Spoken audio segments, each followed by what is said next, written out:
আজকে জামাই ষষ্ঠীতে আমাদের বাড়িতে কি খাওয়া দাওয়ার আয়োজন হয়েছে তোমাদের সঙ্গে বলতে চলে আসলাম। তো আমি তো কাজ থেকে বাড়িতে আসার পথে আজকে চিকেন নিয়ে আসছি তোমাদের দাদা ভাই যেহেতু শ্বশুরবাড়ি যেতে পারিনি সেই উপলক্ষে। তো চিকেনটা আর আমাদের রান্না করা হলো না, দুঃখের বিষয় কি বলবো। তোমাদের দাদা ভাইয়ের আজকে পেটের অবস্থাটা ভালো নেই, তো বলছে আজকে চিকেন রান্না করতে হবে না, আজকে চিকেন খাবো না। তো কি করব, ছেলেটাও বলছে খাবে না, ছেলেটা কালকে মাছ খেয়েছে, বলছে মা আমারও খেতে ইচ্ছা করছে না। আর আমার জন্য আর কি করব, আমার কথা বাদই দিয়েছি, ওরা যদি না খায় তো আমি কেমন করে খাবো। তো যাই হোক চিকেনটা রান্না করা হলো না। কী রান্না করেছি আজকে, শুধু একটু ডাল করেছি, আর কিচ্ছু রান্না করিনি। তো জামাই ষষ্ঠী উপলক্ষে আমাদের বাড়িতে আজকে ডালের মেনু হয়েছে, ডাল আর ভাত, আর কিচ্ছু হয়নি। তো এই খাওয়া দাওয়া করলাম আমরা।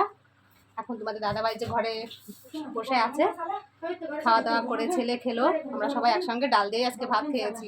তো মা এইমাত্র ফোন করে বলছে একটু মাংস নিয়ে আসতে পারতিস আজকে।